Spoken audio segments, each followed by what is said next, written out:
Ici, il y a une ouverture qui consiste à dire, au lieu que l'on passe par le Rwanda pour piller ces minéraux, le voler et vous laisser dans une situation, on va dire, de guerre, et qu'on ait un partenariat avec une grande puissance comme les États-Unis d'Amérique, qui vous disent, ben écoute, nous pouvons faire une compensation. On peut définir sur quelle base de minerais on se met ensemble, quel genre de partenariat on fait. C'est un troc de temps moderne. On a fait le troc avec la Chine. Vous vous rappelez, il y a d'ailleurs le projet Scomine que vous connaissez très bien. Et tout ça, on s'est dit, on peut aussi, parce que la prix n'ayant pas, plutôt je veux dire, la santé n'ayant pas de prix, et on ne peut pas évaluer la mort de tous ces 18 millions de Congolais qui sont morts et dire qu'on peut refuser, par exemple, de concéder un partenariat qui nous permette d'avoir assez de sécurité. Washington affirme vouloir renforcer les investissements du secteur privé américain en RDC afin de développer les ressources minières de manière aussi responsable et transparente. Cet accord sera-t-il gagnant-gagnant ? Mais bien sûr, gagnant-gagnant. Par exemple, je vous donne l'exemple du projet avec la Chine. Signé, je pense, par Joseph Kabila, c'était en 2007-2008. Il avait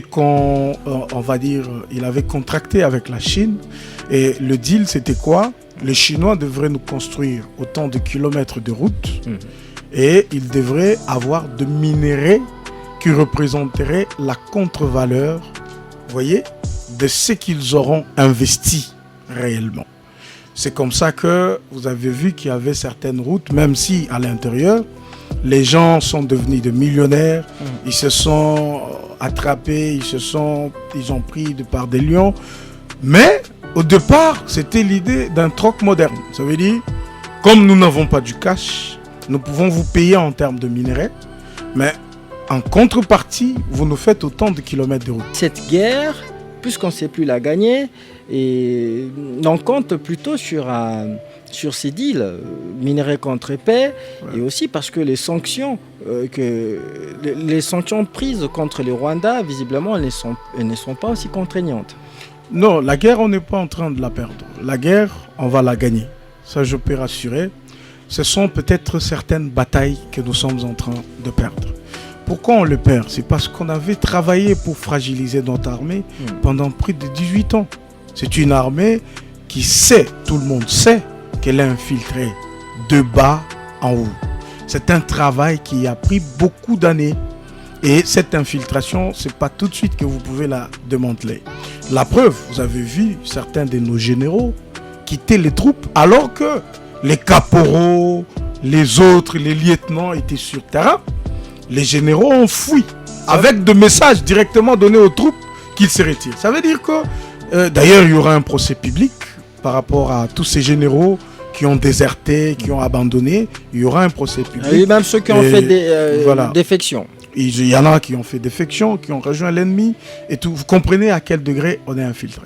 Donc c'est sûr, il faut qu'on reconnaisse qu'avec une armée déjà de base, infiltrée par certains éléments, ce n'est pas du tout facile de s'attendre à un résultat. Mais ce qui est exceptionnel, c'est que nous avons de vaillants militaires qui, malgré ces infiltrations, malgré ces appels au reculement, malgré les défections de leurs généraux, malgré il y a encore une réserve des compatriotes, ceux qui se disent ils n'ont que ça comme pays et qui se battent au prix de leur vie. Même quand certains, dans leur complicité, le privent des rations, les privent des soldes, les privent de ravitaillement, ces gens, ils se battent. Nous avons nos vaillants Wazalendo qui sont là et qui résistent. Ça, c'est exceptionnel. Dites-nous, quels sont ces minéraux qui sont concernés par cet éventuel accord avec les États-Unis? Bon, les accords sont en vue. Ça veut dire qu'il y a des équipes on va dire, gouvernementales qui sont effectivement sur la question.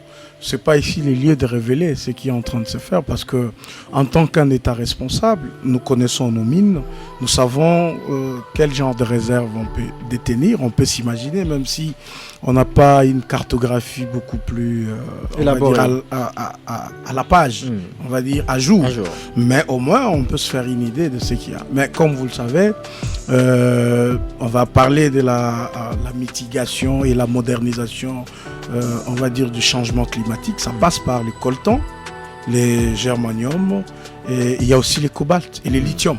Ça, ce sont le principaux minéraux en vue, parce que ça aide au changement climatique, ça aide à il y a également les 3T, les tantales, le tungstène, tout ça, les tantales et tout. Vous voyez, donc, ce sont des minéraux stratégiques.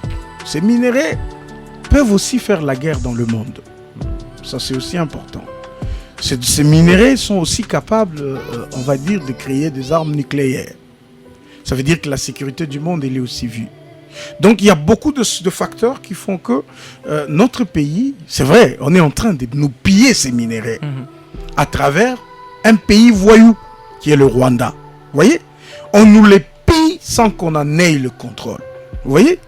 Et quand on nous pille ces minéraux, nous ne sommes pas en paix. Nous sommes continuellement, on va dire, dans la guerre. Et les morts ne font que se faire compter. Alors, quand on essaie d'expliquer à toutes ces communautés qu'écoute, nous avons un code minier beaucoup plus alléchant qui prévoit même, on va dire, des systèmes préférentiels dans le paiement des impôts et taxes, un système qui est déclaratif, c'est qui est déjà un jackpot pour les miniers, vous voyez, avec des taux qui défient toute concurrence, mais avec un accent particulier sur ce que la RDC peut tirer de ces mines. Vous voyez, ils ne comprenaient pas. Parce que pour eux, il faut passer au Rwanda, il n'y a aucune traçabilité de ces minéraux, mais le Rwanda pouvait le vendre comme des cacahuètes. Et puis, il se fait... il y a un rapport qui a dit qu'entre 3 milliards, 4 milliards de dollars chaque année, ils se font à cause de pillages qu'ils sont en train d'orchestrer ici dans notre pays. Et cet argent leur permet d'armer, d'acheter des armes, d'acheter des munitions, de former des hommes qu'ils envoient sur terrain parce que c'est une question de vie pour eux ou de mort. Ça veut dire s'ils n'exploitent pas illégalement en RDC, leur population meurt de faim. Alors, trouvez des stratégies en disant à ces puissances, vous n'avez pas intérêt à passer par le Rwanda. Vous n'avez pas intérêt à ce que les gens meurent chaque jour pour que vous ayez ces minéraux. Venez, on fait avec vous de partenariats stratégiques. Là où la RDC peut gagner, vous aussi, vous gagnez. Mais tous, nous sécurisons notre territoire. Est-ce que si nous, gouvernement, on décide de dire, nous faisons un deal sur ces minéraux avec de puissance, ce deal va nous permettre de tirer les bénéfices de cette mine et protéger notre population qui a tout autour. Entre celui qui laisserait ces mines être pillées et celui qui conclurait des accords avec des puissances qui peuvent, s'ils mettent leur base militaire ou leur sécurité, la paix régnera totalement. Donc, vous comprenez que nous, Congolais, nous devrions encourager le gouvernement de la République, le président de la République, à continuer sur ce genre de partenariat. En fait, ce sont ces genres de partenariats que les Russes font à travers le monde. Les Américains ont compris aussi. Parce qu'imagine, le président est très attentiste. C'est quelqu'un de réfléchi. Tout ce qu'il évite, c'est qu'il y ait une 3e guerre mondiale. Vous savez, si aujourd'hui, nous, RDC, on s'est dit qu'on va conclure avec les Russes, il y aura une guerre ouverte contre la RDC. Pourquoi? Parce que pour eux, nous avons Chinkolobwe avec l'uranium. Aujourd'hui, on n'exploite pas Chinkolobwe. Mais l'uranium, les minéraux uranifères qu'il y a là, sont de plus de 30% de taux d'uranium à l'intérieur. Imaginez-vous qu'il y ait un État qu'on qualifie dans le monde de voyous, comme la Corée du Nord, qui a une main sur ça. Ça veut dire que les missiles vont se faire, les armes nucléaires vont se faire et tout. Les sanctions prises contre Rwanda ne sont pas aussi contraignantes. Pas du tout. Pas du tout, mais c'est un grand bénéfice diplomatique. Ça, il faut le reconnaître. Avec quel effet immédiat. Avec quel effet immédiat? Après 30 ans, Oui. après 30 ans, vous direz que c'est la première fois que les nations du monde s'expriment clairement en désignant un pays comme le Rwanda d'être un agresseur. C'est une grande avancée. Avant, on ne reconnaissait pas ça. Avant, on disait c'est un conflit congolo-congolais. Ce sont des Congolais qui se battent entre eux. Et ça pouvait se résoudre comme ça. Et les résolutions qui avaient été prises, c'était pour protéger seulement les populations civiles. Même si c'était les civils qui étaient beaucoup plus des victimes. Il y a Kagame qui brandit ici une rhétorique identitaire pour légitimer justement ces basses œuvres en République démocratique du Congo. Dans l'histoire minière de la RDC, le Rwanda, c'était parmi une province de la RDC. S'il faut aller dans ce domaine identitaire, le Rwanda, ça devrait être une province de la RDC. Vous voyez, ça, c'est connu, ça, c'est l'histoire. Je ne parle que du Rwanda, mais il y a d'autres voisins qui faisaient partie de la RDC. S'il y a des gens qui peuvent évoquer ce problème, c'est la RDC. C'est nous qui devrions réclamer que le Rwanda devrait redevenir une province de notre pays. Vous voyez, là, on est à l'époque des États, de l'État indépendant du Congo. Vous voyez? Donc l'histoire, tout ça sont des prétextes. Le premier prétexte, c'était que les génocides, parce que c'était un fonds de commerce, c'est maintenant un fonds de commerce, les génocides vont se répéter parce qu'il y a des Hutus qui sont en RDC. Alors, Donald Kabasele... Alors, qu'est-ce qu'il faut? Il faut sécuriser les frontières pour que les génocides ne se répètent pas. Maintenant, tout le monde a vu que il n'y a pas un problème de génocide. Maintenant, c'est un pillage systématique de minerais. C'est ces pillages systématiques de minerais qui nous ramènent la guerre. C'est comme ça que nous, qui avons une certaine mesure dans ce domaine, tous les Congolais qui connaissent quelque chose dans le mine, nous devrions contribuer activement avec des propositions, avec, on va dire, des contributions significatives pour permettre à ce que la gestion de ce secteur soit une gestion politico-technique. Ça veut dire, il y a l'armée. Vous devriez être un politique pour comprendre l'enjeu politique qu'il y a derrière le pillage des ressources. Vous devriez être un technicien, quelqu'un qui connaît le domaine de mine. Un géologue. Pas seulement un géologue, mais seulement un expérimenté dans le domaine minier. Ça veut dire, vous connaissez le méandre, la gestion au quotidien, le problème qui se pose dans ces secteurs, et vous verrez qu'on va bien le gérer. Il y a quelques années, les Américains détenaient de part majoritaire dans les mines du Grand Katanga. Qu'est-ce qui est à la base de leur départ? Bon, d'abord pour commencer, je pense que on commence d'abord par la GECAMINE. La GECAMINE était une structure de l'État. Il y avait pas la GECAMINE qui sera en train de dépérir. Elle est en train de disparaître. Elle est en train de disparaître. La GECAMINE, j'insiste, la GECAMINE est en train de disparaître. Comme Sonahydro, vous voyez, il y a des sociétés comme Total. Mais ça n'a rien à voir avec Sonahydro. Ça ne peut pas faire l'affaire. Ça ne peut pas faire face.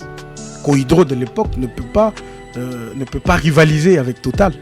Alors que c'est nous qui donnons à Total, qui donnons à toutes ces sociétés. Total, le géant français. Vous comprenez? Ouais. Nous avons des sociétés qui peuvent rivaliser ces sociétés-là, mais seulement la libéralisation s'est faite de la manière la plus aveugle. On n'a pas su voir demain. Et ce sont des réformes de 2008 qui ont été initiées par l'ancien Premier ministre Adolphe Muzito, la libéralisation des entreprises publiques, des secteurs publics, des services publics, vous voyez. Et il y a eu aussi la transformation des entreprises publiques en sociétés commerciales, avec toute la souplesse des sociétés commerciales que ça a pris. Donc il y a eu beaucoup de choses. On décide de dire la GECAMINE ne doit pas être la seule à gérer ces secteurs. Elle doit commencer à confier des carrés à des privés et tout. Il y avait des sociétés américaines qui n'ont pas su évoluer dans cet environnement, qui ne faisaient que se plaindre, vous voyez, et qui, pour payer, il y avait beaucoup de difficultés. On ne pouvait pas, ce n'est d'ailleurs pas nous qui leur avons demandé de partir, mais ils ont vu que l'environnement n'était pas favorable. Le climat des affaires était détérioré. Le climat des affaires, parce qu'à l'époque, il y avait aussi des problèmes d'insécurité judiciaire et juridique. Avant de parler de l'insécurité dans le sens de M23 et des autres, il y avait une insécurité où vous réveillez un matin, vous saisissez un tribunal, on a saisi autant d'argent. On a fait ceci. Les climats des affaires n'étaient pas attractifs. Ils ont décidé de partir. On devrait ouvrir ça aux autres sociétés minières. C'est comme ça que les sociétés chinoises... Les Chinois qui ne posent pas beaucoup de conditionnalités. Mais par exemple, dans TFM, Teke Fungurume, Ouais. à l'époque, c'était des Américains. Ils avaient de grandes parts. Ils ont vendu leurs parts. Et les Chinois sont venus. Maintenant, le problème, c'est quoi? Nous avons une générale de carrière et de mines qui détient plus de 98%, on va dire, de réserves de minerais, des espaces dans le Grand Katanga. Dans le Grand Katanga, ça veut dire le Lualaba et les autres. Ouais. Et c'est cette société qui fait louer ces périmètres. Il loue, soit en amodiation, soit il confie des recherches, il fait ceci, il fait cela. Il peut aussi faire des cessions. Mais cette société ne produit plus. La GECAMI ne produit plus. Pas parce qu'elle manque de moyens, mais parce qu'il n'y a pas un leadership qui permet à la GECAMI de survivre. Comment imaginez-vous? C'est moi qui suis le patron de tous ces périmètres. C'est moi qui donne des locations aux gens pour exploiter. Comment toi-même tu ne sais pas produire? La GECAMI ne peut plus produire. Même dans l'extraction des tonnes sèches de minerais, elle ne peut plus faire un grand travail de géologie parce que le matériel sont obsolètes, tu vois. Ouais. Le personnel, il est vétuste. Ils n'ont pas la dernière technologie. Ils n'ont rien et rien n'est fait pour ça. Et puis, une révélation importante. Ouais. Près de 50% de périmètres de la GECAMI ne sont pas gérés par la GECAMI. Il serait spolié, visiblement. C'est géré même par des personnes qui sont des opposants aujourd'hui. Alors, Ils savent à travers quelle société ils ont Donald suffisamment de Trump. millions. Mais si on entretient ça, si on ne paye pas la sécurité, si on ne met pas en place un dispositif sécuritaire qui contrôle ces mines, c'est parce que certains responsables en profitent. Donald Kabasele. À Lubumbashi, Tshisekedi a promis la relance de la GECAMI. Il l'a fait également à Mbujimaï tout récemment, lorsqu'il a promis la relance également de la MIBA. Et les promesses du chef de l'État souffrent d'application. Non, quand le chef de l'État met en place des équipes, par exemple, je vous ai donné l'autre fois un exemple. Oui. Quand on est en 2021, la production de la GECAMI est à 12-13%. Ça veut dire qu'ils produisent au moins 13% de leurs recettes. Ça veut dire qu'ils produisent quand même 12%. On vient en 2023. Non, 2022 d'abord. Oui. 2022, la production baisse à 9. Ok? Aujourd'hui, on est en 2025. Mais moi, je vous donne les rapports de 2024. La production est à 3%. On parle, je vous donne juste une période qui est imaginable. 2021, 2022 et 2024. Mais ce n'est pas que l'argent manque. Parce que de participation que la GECAMI a dans certaines sociétés minières, 20%, 10% de part sociale, elle vous fait aujourd'hui presque 800 millions ou 850 millions de dollars chaque an. Mais avec 850 millions de dollars, avec 900 millions de dollars, on peut avoir 2 usines. Avec une capacité peut-être de 50 000 tonnes de cuivre par année. Vous voyez? On peut, avec le minerai que la GECAMI gère, si on met ces usines-là, même avec 500 millions, on peut faire une usine métallurgique qui peut produire 50 000 tonnes de cuivre par an. Mais si on ne le fait pas, on prend le 800 millions, on paye les dettes. Sur ce dossier, j'ai besoin que les services de sécurité du pays, les services de finances investissent. Un éventuel accord entre Kinshasa et Washington en échange d'une aide à la sécurité en cours de discussion. Le département d'État américain a annoncé le 9 mars dernier que les États-Unis ont exprimé leur volonté de discuter avec la République démocratique du Congo autour d'un partenariat concernant le minerai stratégique congolais. Vous le savez, la République démocratique du Congo qui possède d'importantes réserves de cobalt, de lithium et d'autres minerais stratégiques indispensables aux technologies avancées, est actuellement sous occupation rwandaise dans sa partie est, précisément au nord Kivu et au sud Kivu, où la rébellion du M23 AFC, soutenue par les Rwandais, a installé son administration. Maître Donald Kabasele d'entrée de jeu, pouvez-vous nous expliquer ces deals que la RDC envisage avec les États-Unis à propos de minerais congolais? Les États-Unis, c'est un partenaire de longtemps avec la République démocratique du Congo. C'est pas aujourd'hui que entre les États-Unis et la RDC qu'il y ait des accords de coopération. Vous voyez, c'est là dans plusieurs domaines.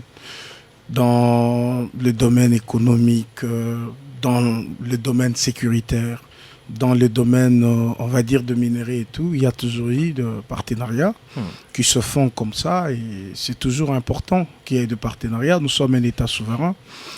En tant qu'État souverain, nous avons cette latitude de contracter avec tous les partenaires sérieux, surtout que le président de la République a ouvert la République démocratique du Congo au monde. Le président a refusé que la RDC soit l'apanage d'une ou d'une autre puissance.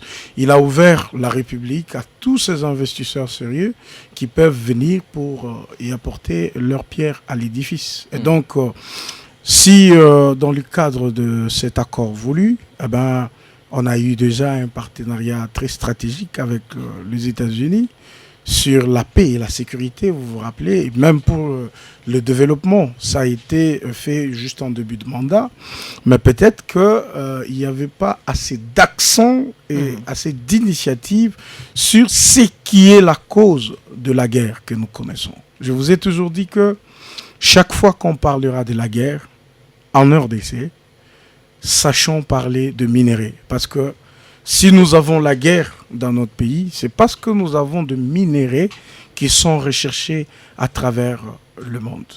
Et vous vous rappelez que tout le minerai stratégique, nous détenons pour certains plus de 30% des exportations mondiales. Vous voyez, et il y a de minéraux dont nous regorgeons près de 70% seulement en République démocratique. Le cobalt et le lithium. Le lithium, par exemple. Ouais. Vous voyez, donc, il y a tellement de choses que les autres voudraient avoir de nous, mais faute de l'avoir par devoir, on va dire, légal ou réglementaire, certains s'arrogent le droit d'armer des rebelles, de recourir auprès des États voyous, de recourir auprès des dictateurs comme de Kagame.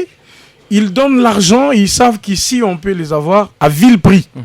Alors que quand lui, Kagame, arrive en RDC pour piller ses minéraux, il a déjà tué plus de 18 millions de personnes et ça cause l'insécurité de manière permanente. Alors qu'on nous vole, on nous pille ces minéraux, nous manquons de paix, nous manquons de tranquillité.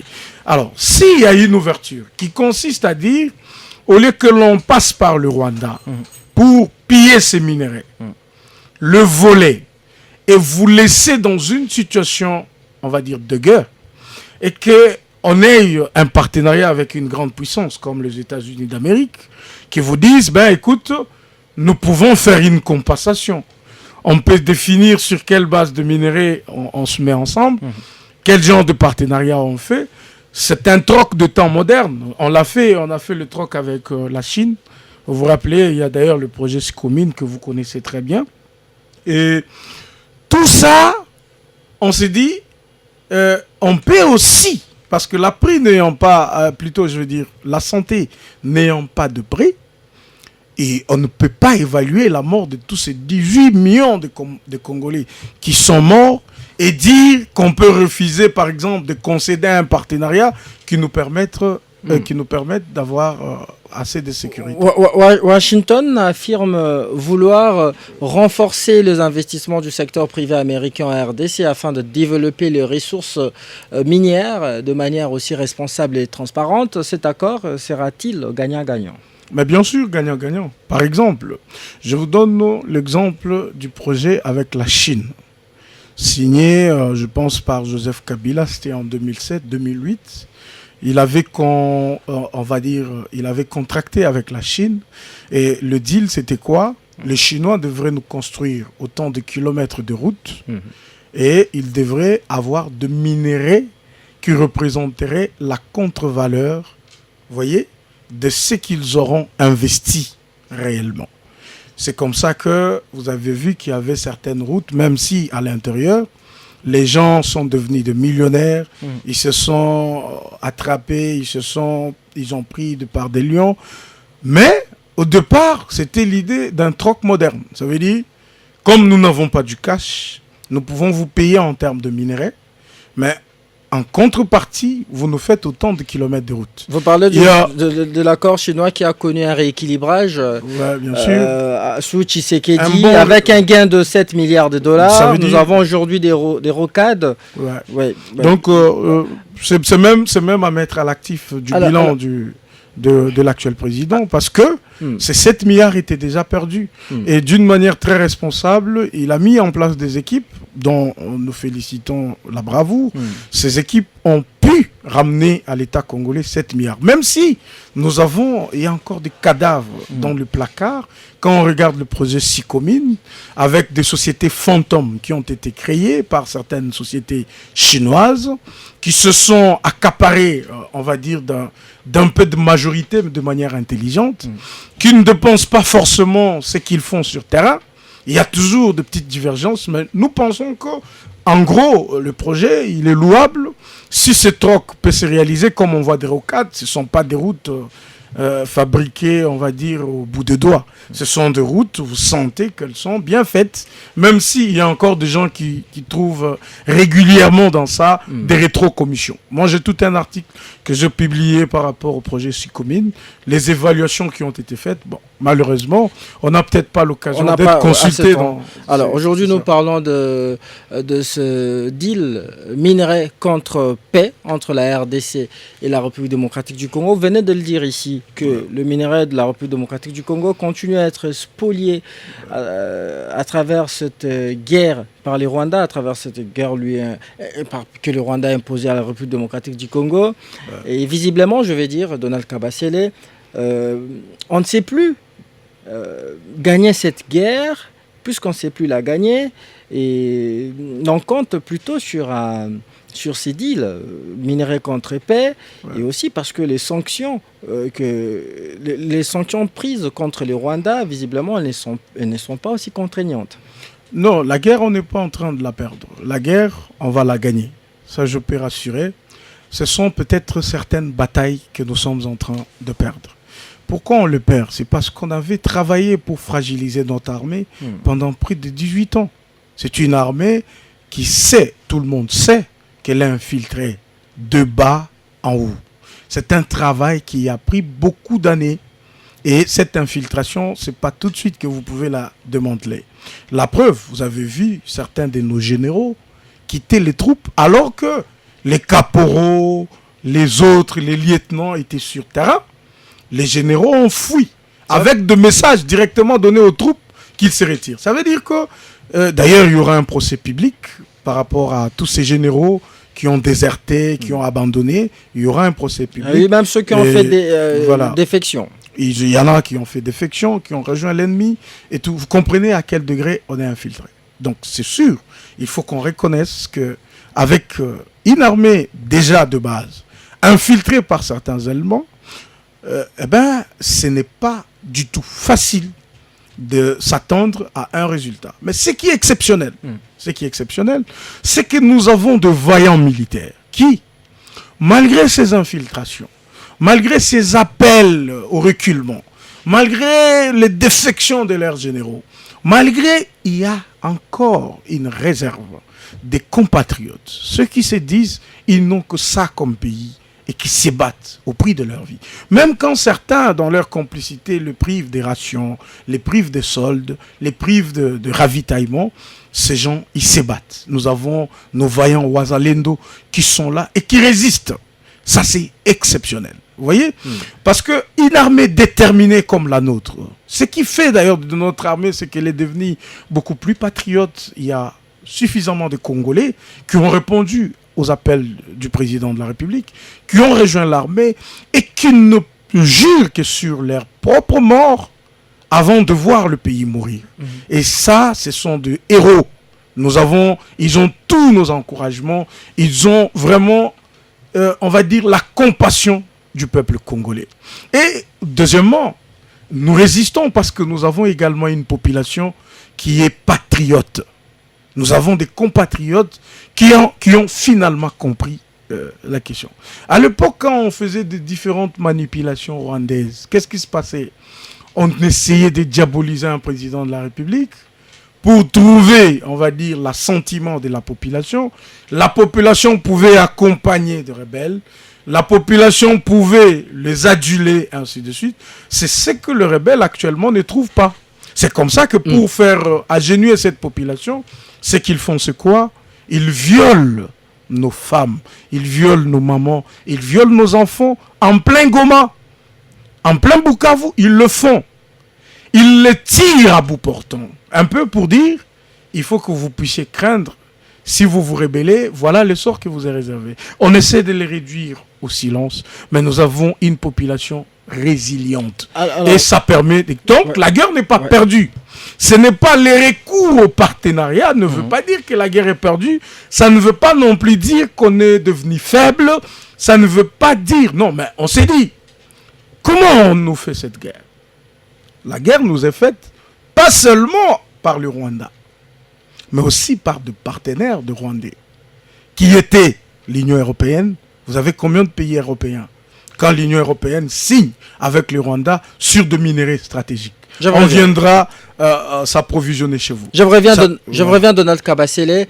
Je rappelle que vous êtes sur la 88.1 FM fréquence radio, même fréquence dans plusieurs villes de la République démocratique du Congo, sauf à Goma où vous nous captez sur 87.5 FM.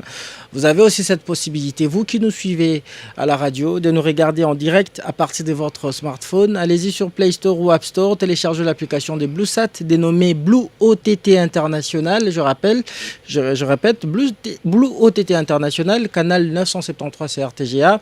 Et nous sommes également sur Canal+. Sur Canal+, c'est plutôt 365. Donald Kabasele, il y a toute une kyrielle de minéraux. Selon les études, sur les 15 minéraux stratégiques qu'on trouve au monde, 11 se trouvent ici en République démocratique du Congo. Donc la RDC recèle en elle seule 11 minéraux stratégiques. Alors dites-nous, quels sont ces minéraux qui sont concernés par cet éventuel accord avec les États-Unis? Bon, les accords sont en vue. Ça veut dire qu'il y a des équipes gouvernementales qui sont effectivement sur la question. Ce n'est pas ici les lieux de révéler ce qui est en train de se faire parce que, en tant qu'un État responsable, nous connaissons nos mines, nous savons quel genre de réserve on peut détenir. On peut s'imaginer, même si on n'a pas une cartographie beaucoup plus élaborée à la page, on va dire à jour. Mais au moins, on peut se faire une idée de ce qu'il y a. Mais comme vous le savez, on va parler de la mitigation et la modernisation on va dire du changement climatique. Ça passe par le coltan, les germanium, et il y a aussi les cobalt et les lithium. Ça, ce sont les principaux minéraux en vue, parce que ça aide au changement climatique, ça aide à il y a également les 3T, les tantales, le tungstène, tout ça, les tantales et tout. Vous voyez? Donc, ce sont des minéraux stratégiques. Ces minéraux peuvent aussi faire la guerre dans le monde. Ça, c'est aussi important. Ces minéraux sont aussi capables, on va dire, de créer des armes nucléaires. Ça veut dire que la sécurité du monde, elle est aussi vue. Donc, il y a beaucoup de facteurs qui font que notre pays, c'est vrai, on est en train de nous piller ces minéraux à travers un pays voyou, qui est le Rwanda. Vous voyez? On nous les pille sans qu'on en ait le contrôle. Vous voyez? Et quand on nous pille ces minéraux, nous ne sommes pas en paix. Nous sommes continuellement, on va dire, dans la guerre. Et les morts ne font que se faire compter. Alors, quand on essaie d'expliquer à toutes ces communautés qu'écoute, nous avons un code minier beaucoup plus alléchant qui prévoit même, on va dire, des systèmes préférentiels dans le paiement des impôts et taxes, un système qui est déclaratif, c'est qui est déjà un jackpot pour les miniers, vous voyez, avec des taux qui défient toute concurrence, mais avec un accent particulier sur ce que la RDC peut tirer de ces mines. Vous voyez? Ils ne comprenaient pas. Parce que pour eux, il faut passer au Rwanda, il n'y a aucune traçabilité de ces minéraux, mais le Rwanda pouvait le vendre comme des cacahuètes. Et puis, il se fait... il y a un rapport qui a dit qu'entre 3 milliards 4 milliards de dollars chaque année, ils se font à cause de pillages qu'ils sont en train d'orchestrer ici dans notre pays. Et cet argent leur permet d'armer, d'acheter des armes, d'acheter des munitions, de former des hommes qu'ils envoient sur terrain parce que c'est une question de vie pour eux ou de mort. Ça veut dire s'ils n'exploitent pas illégalement en RDC, leur population meurt de faim. Alors, trouvez des stratégies en disant à ces puissances, vous n'avez pas intérêt à passer par le Rwanda. Vous n'avez pas intérêt à ce que les gens meurent chaque jour pour que vous ayez ces minéraux. Venez, on fait avec vous de partenariats stratégiques. Là où la RDC peut gagner, vous aussi, vous gagnez. Mais tous, nous sécurisons notre territoire. Et aussi, mon frère, écoute, c'est quand même les États-Unis d'Amérique, ça veut dire la première puissance au monde. Justement. La puissance militaire, la puissance économique. Alors, Donald Kabasile, les États-Unis, à travers ce firme, notamment Apple, alimentent la guerre en République démocratique du Congo. Il est de notoriété publique que les États-Unis font partie de ceux qui arment le Rwanda pour piller les ressources minières de la République démocratique du Congo. Alors, leur demander un accord, n'est-ce pas faire allégeance au bourreau qui vous impose la guerre? Écoute. Je veux bien qu'on fasse la différence entre les États-Unis en tant qu'État et une société comme Apple, qui est certainement une multinationale. Je rappelle que Kinshasa avait tenté d'ailleurs une action en justice contre Apple. Apple, bien sûr. Bien sûr, on a un temps inaction contre Apple, ça ne veut pas dire qu'on a un temps inaction contre les États-Unis. C'est vrai que dans une certaine mesure, les sociétés comme Apple et les autres, c'est des firmes qui sont par moments soutenues par le gouvernement fédéral américain. Vous voyez, nous avons fait de bruit, Apple a fait des communiqués pour dire qu'il n'achèterait plus de minerais à travers le Rwanda. C'est une victoire diplomatique pour nous. Maintenant, la question qui reste, c'est comme ça que nous avons un président qui voit loin. Il s'est dit, ces gens s'organiseront parce qu'ils ne peuvent pas se passer de nos minéraux. Ils s'organiseront autrement pour avoir ces minéraux qu'ils ne savent plus avoir à travers le Rwanda. Alors on fait quoi? Venez à la table des négociations. Mettons-nous, parlons. Parlons affaires, parce que quand vous gagnez, nous, République démocratique du Congo, on gagne. Et que nous avons la paix. Parce que je vous dis que la vie humaine n'a pas de prix. Si le prix à payer pour qu'on soit en paix, c'est l'argent, on payera. Si le prix à payer pour avoir la paix, comme le disait Mobutu, pour refaire l'unité du Zaïre de l'époque, vous voyez, il signerait même avec le diable pour refaire l'unité du Zaïre. Vous voyez, nous ne pouvons pas accepter que continuellement nos citoyens périssent parce qu'il y a des gens qui veulent piller le minerai. Imaginez-vous si vous posez la question à un Kivussien aujourd'hui. Vous lui dites, regarde, il y a l'argent et il y a la paix. Tu choisis quoi? Il va tout te donner pourvu qu'il soit en paix, pourvu qu'il soit calme. Nous ne sommes pas en train de tout donner pour qu'on soit en paix. Mais on s'est dit qu'on peut parler en tant qu'État, définir notre mécanisme de collaboration, de coopération, et voir ce que notre pays gagne et qu'est-ce que le multinational gagne également. Et ça, on ne peut pas reprocher ça au régime, mon frère. Nous, jusque-là, d'ailleurs c'est ma lutte, nous devrions avoir des Congolais qui savent sortir le produit fini de tout le minerai stratégique que nous pouvons avoir.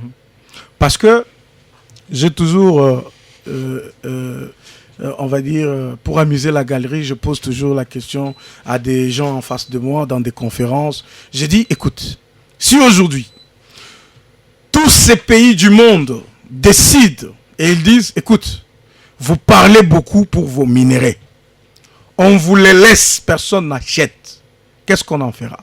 Vous voyez? Et dans mes réflexions, je me dis que nous devrions déjà commencer cette lutte aujourd'hui. Au lieu que tout le monde aille à la faculté de droit, que tout le monde aille à la faculté d'économie et tout, nous devrions, parmi nos élèves les plus brillants, nous devrions les orienter vers des écoles des métallurgies, des écoles techniques, des écoles de production, des écoles, on va dire, de géologie, des écoles pour que ces Congolais-là soient en mesure, d'abord, avec tout ce que nous pouvons avoir comme minerai ici, peut-être produire une arme nucléaire.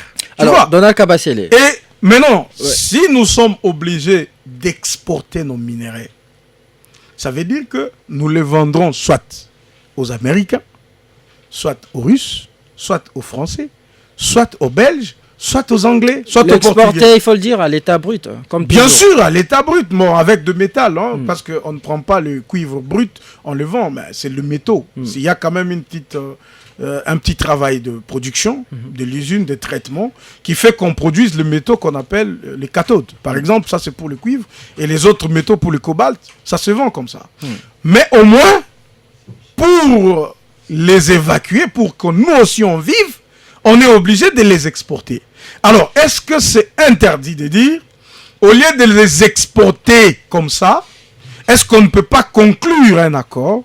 Ce n'est pas sur tous les minéraux, non. Alors, sur certains minéraux, on peut avoir de partenariats avec les États-Unis, tout comme on peut aussi les avoir avec les Européens. Et Donald Kabasele, la Chine et la République démocratique du Congo, la Chine et les États-Unis sont dans la course contre le minerai au regard de leurs émulations, de leur rivalité technologique. Alors, pensez-vous qu'il faut ici ravir les mines chinois pour les octroyer aux Américains? Non, la RDC, c'est un État sérieux. Ce n'est pas un État voyou. Ça veut dire nous sommes respectueux des textes et de tous les accords signés. Je vous ai dit qu'avec la Chine, il y a eu cette histoire des trocs modernes. Ça veut dire infrastructure contre minerais.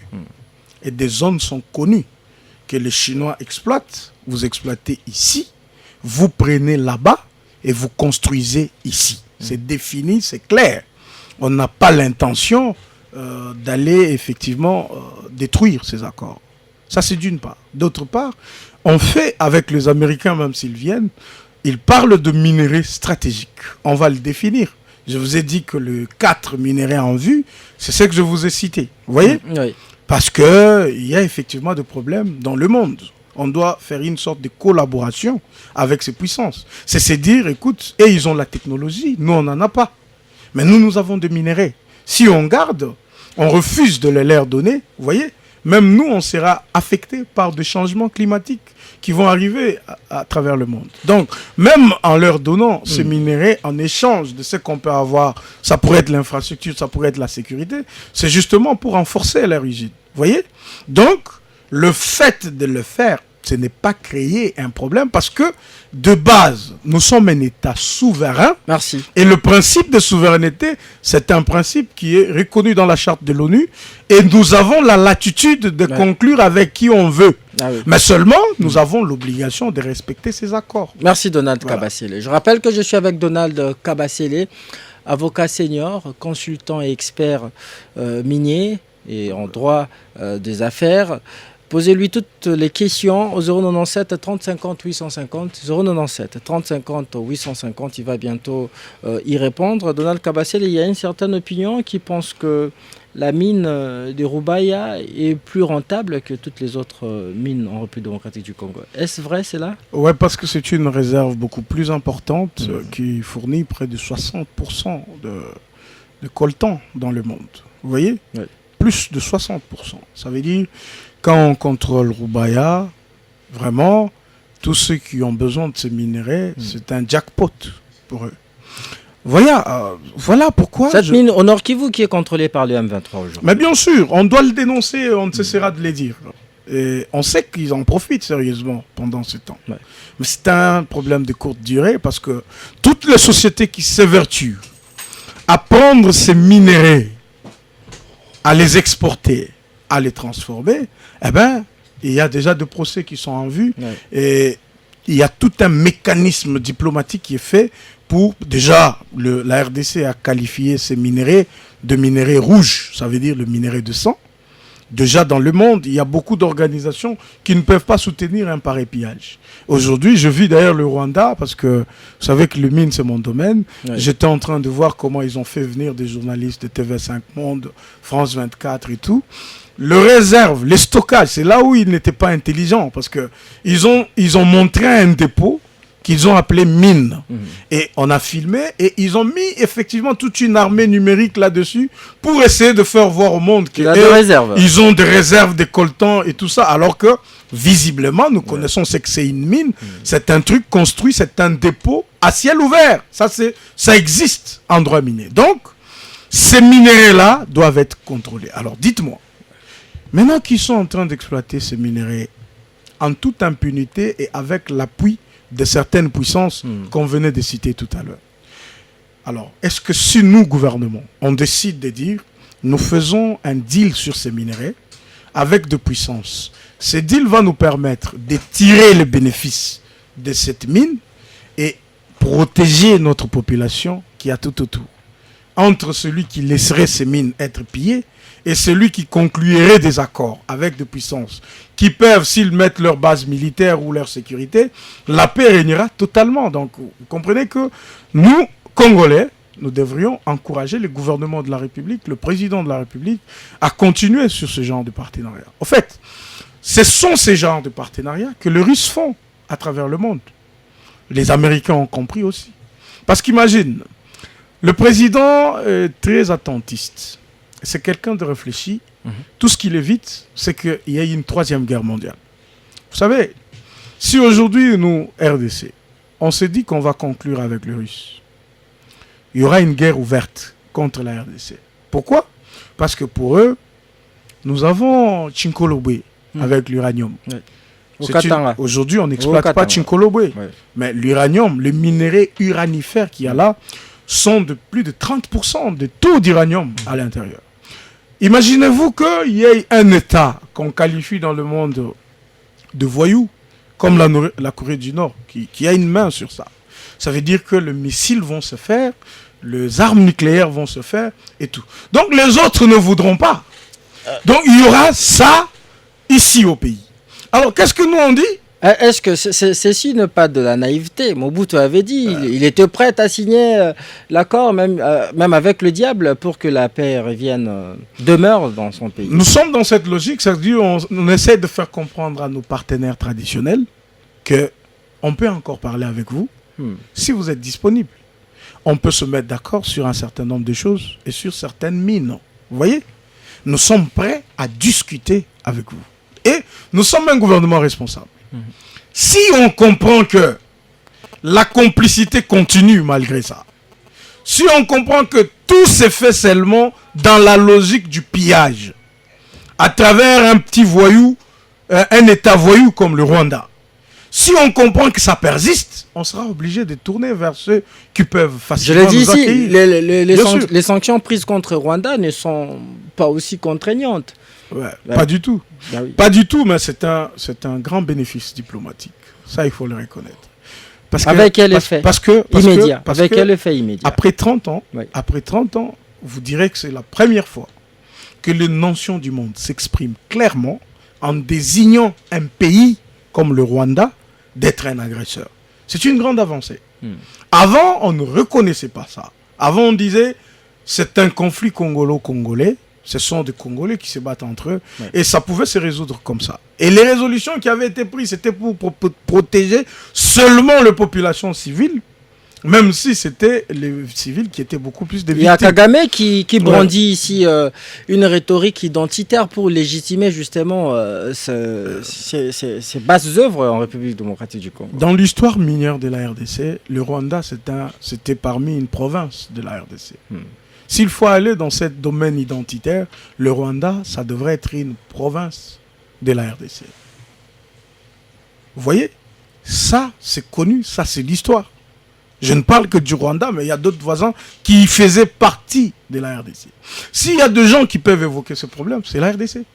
C'est nous qui devrions réclamer que le Rwanda devrait redevenir une province de notre pays. Vous voyez? Là, on est à l'époque de l'État indépendant du Congo. Vous voyez? Donc l'histoire, tout ça sont des prétextes. Le premier prétexte, c'était que les génocides, parce que c'était un fonds de commerce, c'est maintenant un fonds de commerce, les génocides vont se répéter parce qu'il y a des Hutus qui sont en RDC. Alors, dans notre capacité... Alors, qu'est-ce qu'il faut? Il faut sécuriser les frontières pour que les génocides ne se répètent pas. Maintenant, tout le monde a vu que il n'y a pas un problème de génocide. Maintenant, c'est un pillage systématique de minerais.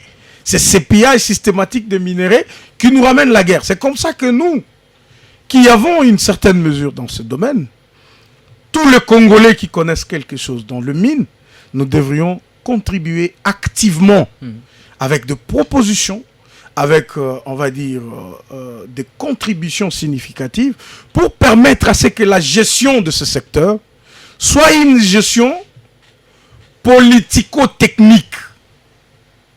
Ça veut dire, il y a l'armée. vous devriez être un politique pour comprendre l'enjeu politique qu'il y a derrière le pillage des ressources. Vous devriez être un technicien, quelqu'un qui connaît le domaine de mine. Un géologue. Pas seulement un géologue, mais seulement un expérimenté dans le domaine minier. Ça veut dire, vous connaissez le méandre, la gestion au quotidien, le problème qui se pose dans ces secteurs, et vous verrez qu'on va bien le gérer. Merci Donat Kabasele. Il y a quelques années, les Américains détenaient de part majoritaire dans les mines du Grand Katanga. Qu'est-ce qui est à la base de leur départ? Bon, d'abord, pour commencer, je pense que on commence d'abord par la GECAMINE. La GECAMINE était une structure de l'État. Il y avait pas la GECAMINE qui sera en train de dépérir. Elle est en train de disparaître. Elle est en train de disparaître. La GECAMINE, j'insiste, la GECAMINE est en train de disparaître. Comme Sonahydro, vous voyez, il y a des sociétés comme Total. Mais ça n'a rien à voir avec Sonahydro. Ça ne peut pas faire l'affaire. Ça ne peut pas faire face. Cohydro de l'époque ne peut pas rivaliser avec Total. Alors que c'est nous qui donnons à Total, qui donnons à toutes ces Total, sociétés. le géant français. Vous comprenez? Ouais. Nous avons des sociétés qui peuvent rivaliser ces sociétés-là, mais seulement la libéralisation s'est faite de la manière la plus aveugle. On n'a pas su voir demain.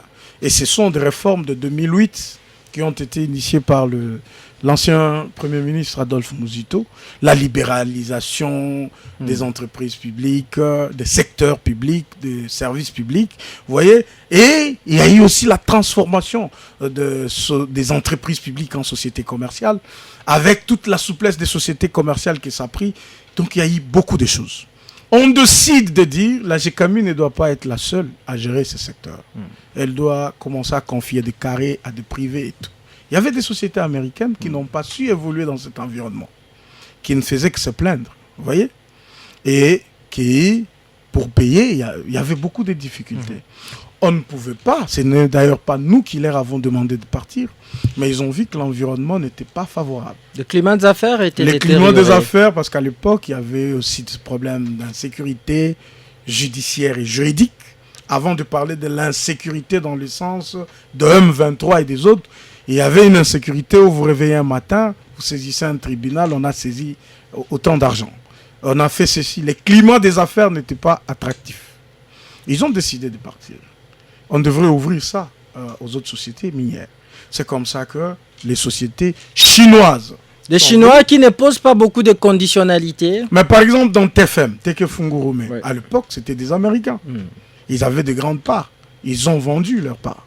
Et les Chinois sont venus. Maintenant, le problème, c'est quoi?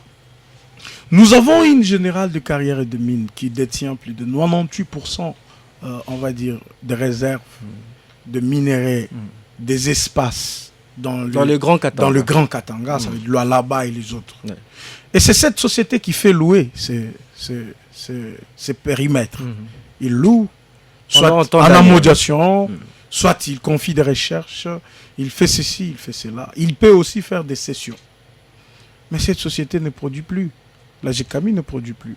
Pas parce qu'elle manque de moyens, mais parce qu'il n'y a pas un leadership qui permet à la GECAMINE de survivre. Comment imaginez-vous? C'est moi qui suis le patron de tous ces périmètres. C'est moi qui donne des locations aux gens pour exploiter. Comment toi-même tu ne sais pas produire? La GECAMINE ne peut plus produire. Même dans l'extraction des tonnes sèches de minerais, elle ne peut plus faire un grand travail de géologie parce que le matériel sont obsolètes, tu vois. Le personnel, il est vétuste. Ils n'ont pas la dernière technologie. Ils n'ont rien et rien n'est fait pour ça. Et puis, une révélation importante. près de 50% de périmètre de la Gécamine ne sont pas gérés par la Gécamine. Il serait spolié, visiblement. C'est géré même par des personnes qui sont des opposants aujourd'hui. Alors, ils savent à travers quelle société ils ont suffisamment de millions. Mais si on entretient ça, si on ne paye pas la sécurité, si on ne met pas en place un dispositif sécuritaire qui contrôle ces mines, c'est parce que certains responsables en profitent. Donald Kabasele, à Lubumbashi, Tshisekedi a promis la relance de la Gécamine. Il l'a fait également en Mbuji-Mayi tout récemment, lorsqu'il a promis la relance également de l'Amiba. Et les promesses du chef de l'État souffrent d'application. Non, quand le chef de l'État met en place des équipes, par exemple, je vous ai donné l'autre fois un exemple. Oui. Quand on est en 2021, la production de la Gécamine est à 12-13%. Ça veut dire qu'ils produisent au moins 13% de leurs recettes. Ça veut dire qu'ils produisent quand même 12%. On vient en 2023. Non, 2022 d'abord. Oui. 2022, la production baisse à 9%. OK ? Aujourd'hui, on est en 2025. Mais moi, je vous donne les rapports de 2024. La production est à 3%. On parle, je vous donne juste une période qui est imaginable. 2021, 2022 et 2024. Mais ce n'est pas que l'argent manque. Parce que de participation que la Gécamine a dans certaines sociétés minières, 20%, 10% de part sociale, elle vous fait aujourd'hui presque 800 millions ou 850 millions de dollars chaque an. Mais avec 850 millions de dollars, avec 900 millions de dollars, on peut avoir 2 usines avec une capacité peut-être de 50 000 tonnes de cuivre par année. Vous voyez ? On peut, avec le minerai que la Gécamine gère, si on met ces usines-là, même avec 500 millions, on peut faire une usine métallurgique qui peut produire 50 000 tonnes de cuivre par an. Mais si on ne le fait pas, on prend le 800 millions, on paye les dettes. Sur ce dossier, j'ai besoin que les services de sécurité du pays, les services de finances investissent. Allez-y à la Gécamine, posez la question à la direction financière de la Gécamine. Pourquoi vous avez payé les dettes de 756 millions de dollars en 2024 alors que vous n'avez eu dans vos recettes que 800 millions ou 850 millions? Pourquoi vous avez préféré payer ces dettes alors que vous n'avez pas de machine de production? Bon sang. Vous n'avez aucun outil de production. Tout ce que vous faites, même dans les offshore qui sont faits avec des petites sociétés, il y a dilapidation de fonds. On a conclu des accords ici, des accords là-bas. Mais ben écoute, ces accords, c'est dire, vous donnez à une société commerciale d'exploiter la mine pendant 25 ans et après de vous restituer l'usine. Dis-moi un peu, dans un pareil accord, vous dites, vous concluez avec une société, vous dites, exploite-nous ce secteur, construis une usine. Quand tu construis l'usine, nous, on aura 10%. OK? Comme nous aurons 10%, 25 ans ou 8 ans après, remets-nous maintenant l'usine, nous, on va fonctionner. Mais dis-moi un peu, est-ce qu'on regarde l'amortissement de cette usine? Quand il aura exploité pendant 8 ans, est-ce que l'usine aura les mêmes capacités? Est-ce que vous... Donc, ça veut dire, les choses, je ne sais pas si c'est un pillage systématique, mais je me dis, au stade actuel de la Gécamine, qu'est-ce qu'on pouvait faire? On pouvait même faire des emprunts dans des banques pour relancer la Gécamine. Mais comment vous avez 850 millions, vous préférez payer les dettes? Merci, je vous reviens, Donald Kabasele. Est-ce que ce sont les dettes? Est-ce qu'il n'y a pas de rétro-commission? Est-ce qu'il n'y a pas? Donc, mon frère, si je l'ai dit, c'est avec beaucoup de peine. Je produis plus de 4 articles sur la Gécamine. Je fais des recherches très poussées. Il n'y a pas eu de sanctions? Il n'y a pas eu de sanctions? Non, mais... Ça fait attendre. Et je vous rappelle que l'IGF était à la Gécamine pendant plus d'une année. Mais je n'ai pas encore vu un rapport sur ces dossiers. Alors, nous voulons que l'IGF produise un rapport. Sinon, certaines personnes risqueraient de dire est-ce qu'il n'y a pas anguille sous roche? On dit l'impunité, c'est la règle dans le régime ici des Tshisekedi. Non, pas du tout. Écoute. Je vais faire un distinguo. Et ça, c'est très important. Il n'y a pas un président de la République qui veut que le mal soit sanctionné comme Tshisekedi. Dans ces pays, il y a eu des détournements devant lesquels le président Joseph Kabila défendait de bourreaux. Vous vous mettez dans un dossier, vous recherchez autant de millions, on vous appelle par le directeur de cabinet de Joseph Kabila qui vous dit vous risquez votre travail. Et nous avons des gens qui ont fait des révélations. Dans ces pays, pendant les règnes de Joseph Kabila, on nous dit 15 milliards de dollars étaient dans de poches de gens. Ces gens marchaient avec. Il y avait des rapports de Bloomberg, de Panama Papers et tout ce que tu sais.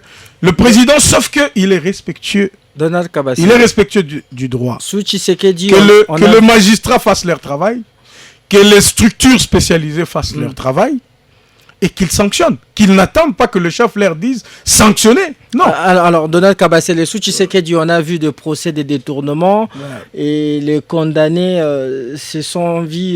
ils ont vu leur peine être allégée et finalement acquittée et l'argent qui n'est jamais retourné dans les trésors. Si, on s'en plaint. Mais quand même, c'est une grande avancée. Parce que dans ces pays, aucun ministre ne pouvait répondre en justice. Aucun DG ne pouvait répondre en justice. Tous étaient des saints. Vous pensez, pendant 18 ans de Joseph Kabila, tu as déjà appris qu'on a arrêté tel parce qu'il a détourné 20 millions et on l'a jugé. Non. C'est quand Tshisekedi arrive qu'un ministre peut être interpellé. Qu'un directeur général, on peut l'appeler en justice. On va bientôt. Il peut même aller en prison. Il donne des justificatifs. Maintenant, le problème, c'est quoi? C'est cette justice. Le chef vous dit, c'est vous qui avez, on va dire, le droit de réprimer. C'est ça? C'est vous qui devriez arrêter les gens et les juger. Si maintenant la justice, là, est corrompue elle-même, donc vous comprenez que la machine est bloquée. C'est la mafia, s'il vous plaît. Tu vois la mafia dont je te dis dans le secteur de mine. Oui. Elle est à tous les niveaux. Donc même quand vous prenez l'information, vous pensez la remonter auprès de la personne qui peut décanter. Vous avez le malheur de vous retrouver devant quelqu'un de la mafia qui vous accuse directement. C'est comme ça que j'ai perdu quelques contrats avec certains de mes clients. Parce au Sud Kivu, on avait arrêté des étrangers, des Chinois qui font la contrebande minière, bien entendu, mais qui sont protégés par Kinshasa. Mais c'est une industrie. Le gouverneur avait mis la main sur ces réseaux. La contrebande, la fraude, bref, la mafia qu'il y a dans le mine. C'est une grande industrie. Aujourd'hui, elle nous fait échapper 20 milliards de dollars. La contrebande, la fraude. J'ai dit, je vous donne un exemple. Imaginez-vous que notre actuel ministre de Mines décide de contrôler les sociétés minières. Moi, je lui donne juste un aspect du problème. Qu'il vérifie toutes les sociétés minières qui déclarent qu'ils ont un PEPM, les permis d'exploitation de la petite mine. S'il peut d'abord contrôler toutes les sociétés qui disent qu'ils ont ce permis, qu'il regarde leur chiffre d'affaires à la DGI, qu'il regarde ce qu'ils déclarent à la DGDA. Vous voyez? Oui. Quand il trouve que ça ne va pas, qu'il retire seulement le PEPM, qu'il le soumette au système de droit commun, qu'il paye comme une grande mine. Vous voyez? Qu'il quitte le système préférentiel, qu'il leur fait des exemptions et tout. Nous aurons le double de l'argent que nous avons actuellement dans le secteur minier. Ça veut dire, si on a 5 milliards de dollars aujourd'hui, si le ministre fait seulement ce que je vous dis là, nous aurons 10 milliards. Vous avez dit que sans rien arrêter. Je vis dans des différentes conférences que vous avez eu à animer concernant les mines. Vous avez dit que le secteur minier peut générer plus de 18 milliards du budget de la République démocratique du Congo. J'ai même dit que, d'abord, l'argent perdu, c'est 20 milliards.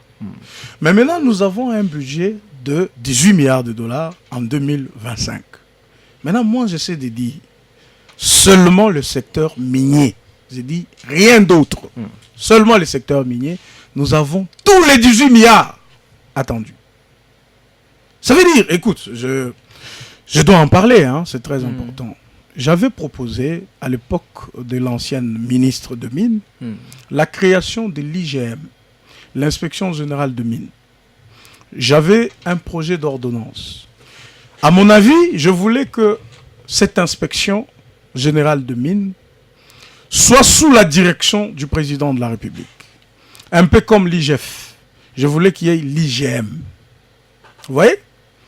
Je proposais que nous puissions recruter des gens qui sont à la pointe de la technologie nouvelle et qu'on fasse de ça une structure d'inspection dans le mine. Qu'on puisse supprimer la direction d'inspection qu'il y a au secrétariat général de mines avec des inspecteurs qui font la routine.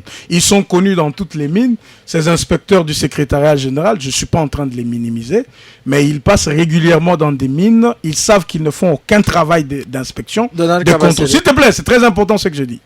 Ils savent qu'ils ne font aucun travail d'inspection. Quand ils passent, ils savent quelle enveloppe, pour certains, ils prennent. Je sais qu'il y en a d'autres qui sont sérieux.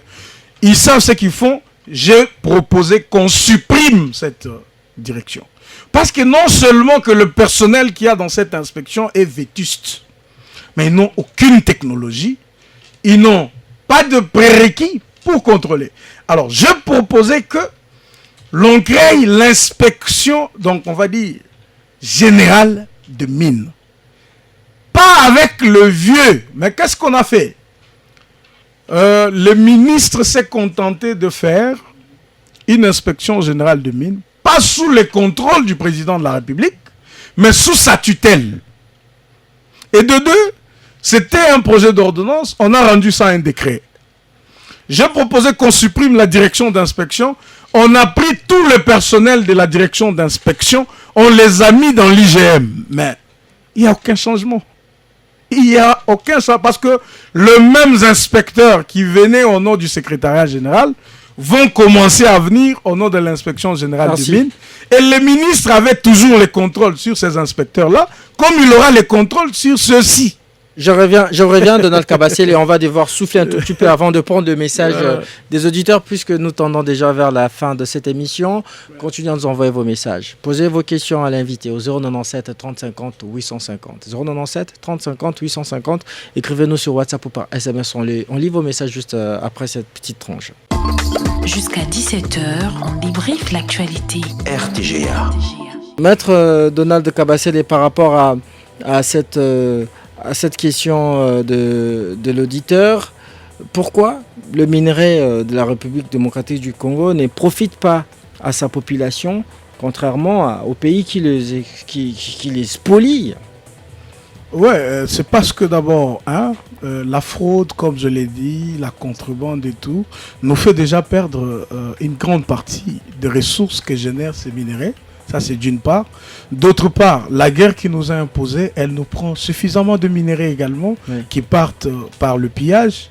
Et troisièmement, les peu qui restent, c'est vrai que c'est difficile de les ressentir dans le panier de la ménagère, mais ça finance la guerre, ça permet que le budget augmente, ça permet.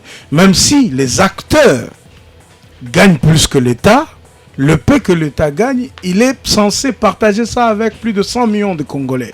C'est comme ça qu'on ne le ressent pas. Si nous proposons ces réformes, c'est parce qu'on veut que la mise qui revient à la population soit multipliée même par 20.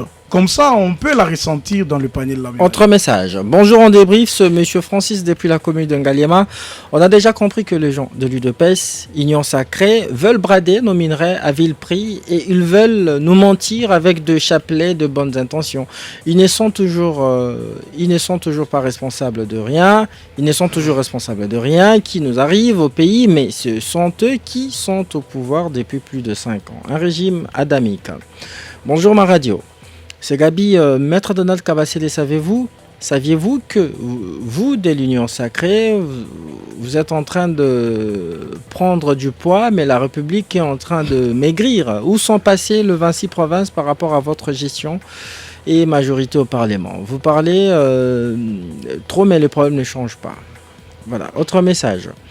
Bonjour cher Moses, que Donald Kabasele nous réponde, cet échange de l'exploitation minière pour la paix dans notre pays serait-elle la solution adéquate pour la fin de la guerre en RDC, particulièrement à l'est du pays? De mêmes impérialistes que nous dénonçons en longueur de journée d'être derrière les Rwandais et différentes multinationales, n'est-ce pas là hypothéquer notre souveraineté au lieu de travailler et à devenir un État sérieux et fort en interne. Message de Boris Borandaï depuis Gombe. Bonjour ma radio. C'est Nathan Seki, les grandes puissances commencent déjà à comprendre que la voie légale pour exploiter les minerais congolais, c'est de passer par la grande porte et non par la fenêtre. Voilà pourquoi Washington a compris cela et est venu passer par la grande porte en discutant pour un éventuel accord de minerais en contrepartie, veut dire pour donner la paix en RDC. Bon, un long message que je finis par écourter. Autre message, bonjour Félix Tshisekedi. Et je ne sais pas lire votre message. Aidez-nous à bien comprendre ce que vous nous écrivez, s'il vous plaît.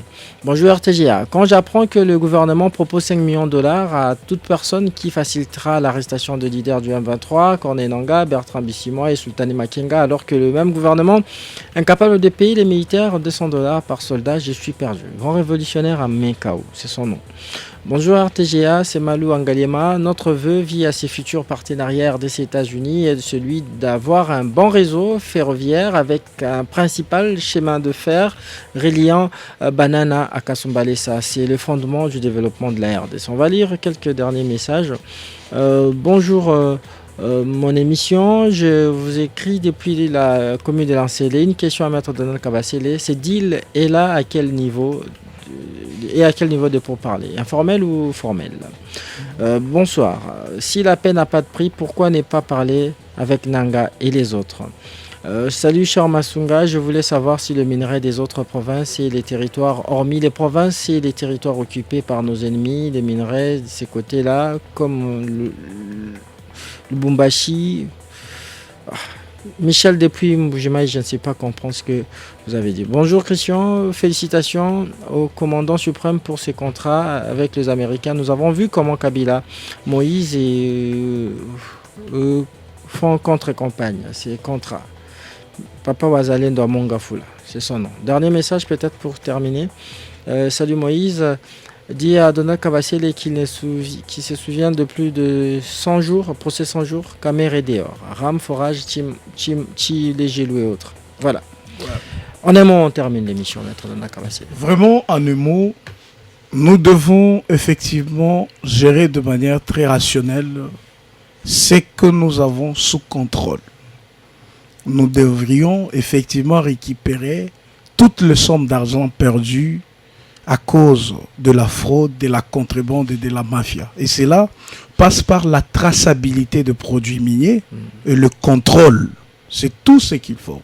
Dès que les miniers sont suffisamment contrôlés, eh ben, ils vont beaucoup payer et la République va gagner.